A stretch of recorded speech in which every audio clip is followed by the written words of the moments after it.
রূপম দা, আপনার প্রশ্ন। বলছি যে তোমার এইটা ঠেলতে গিয়ে কি হয়, কি কাজে লাগে? এটা তো বডি, মানে এটা মারপিট করতে কাজে লাগে। কোনো মেয়েকে ইমপ্রেস করতে গেলে একটু ছাতি টেনে যায়, সেটাও একটা আছে। আর আমি কিছু কিছু সময় মারপিট করি। হ্যাঁ, তুমি কিছু কিছু সময় করো। আচ্ছা, গোপালদা বলছে আমাদের সকল রূপম দা শুটিং শুরু হওয়ার আগে আমাদেরকে সারাক্ষণ এন্টারটেইন করে রাখছিল।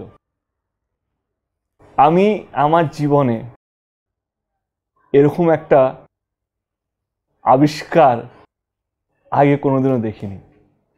আমি সেইটা আপনাদেরকে একটু দেখাতে চাই। কলার ধরর, ইয়েস, বাস এখানটায় ঠিক আছে, এখানটা রূপমদা দেখাবে। রূপমদা কেন রূপমদা রেডি? জিয়া, কলার ধর। দেবের কলারে হাত দেওয়া মানে হাই টেনশন তারে হাত দেওয়া। ছাকুনি হবে না, কাপুনি হবে না, সোজা টপিক। বসে Rupam, thank you so much. আগে জিয়া, নাও ইয়োর কোশ্চেন। বার্থডের দিনটা তুমি কি করে কাটাতে ভালোবাসো? আমি ঘুমোতে ভালোবাসি, কারণ ওই একটা দিন আমি বাড়িতে থাকতে ভালোবাসি। ফোনটাকে সাইলেন্ট রাখতে ভালোবাসি, উইচ ইজ গুড, মানে গুড ইন দ্য সেন্সকে প্রচুর গুরুজনরা ফোন করে, প্রচুর ভালোবাসি লোকেরা ফোন করে, তো সেই দিন বাড়িতে থাকতেই ভালোবাসি। আর ক্রিসমাসের দিন বার্থডে, তো ক্রিসমাস সাথে সেলিব্রেট হয়ে যায়, তাই তো আই ডোন্ট নো, মানে আই থট ক্রিসমাসের দিন হয়, জন্মদিনের দিন হয়। তুমি বলছো তাহলে বিশ্বাস করলাম, তাহলে ওই আর কি, ক্রিসমাসটা সেলিব্রেট করে নিই। তার আগে আমি একটা কথা বলবো। তুমি যে এক্ষুনি বললে যে বার্থডের দিনে তুমি বেশি করে ঘুমোতে ভালোবাসো, ফোনটাকে সাইলেন্ট রাখতে ইচ্ছা করো, সেটা আমার বাবা। দোকান থেকে 1000 ফোন আসছে, ট্যাং টুং ঠুং।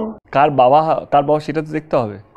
হ্যাঁ, সেইটাই তো বলছি, তুমি এত পপুলার, এত বেশি ভালো কাজ করছো, তোমার জন্য তোমার বাবাকে ফোন করছে। আচ্ছা, রক্তিম আছে না? রক্তিম ব্যস্ত। কতগুলো মেয়ের ফোন আসে না তোমার জন্য? কতগুলো মেয়ে ফোন করে বাবাকে? আমি তো নামগুলো জানি না। জানো না?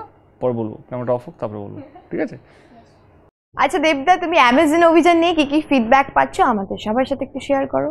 গত 12 বছর হয়ে গেছে আর কি ইন্ডাস্ট্রিতে, and it feels good that কি যখনই হাউসফুল বোর্ডগুলো দেখি, বা যখনই যারা হল থেকে বেরিয়ে এসে তোমাকে ফোন করে, বা সোশ্যাল মিডিয়াতে যেভাবে ফিডব্যাক দেয়, সত্যি ভালো লাগে। কারণ প্রচুর পরিশ্রম করেছি, মানে অ্যামাজন অভিযানের মতন ছবি যেখানে সত্যি শুধু অ্যাক্টিং নয়, ফিজিক্যাল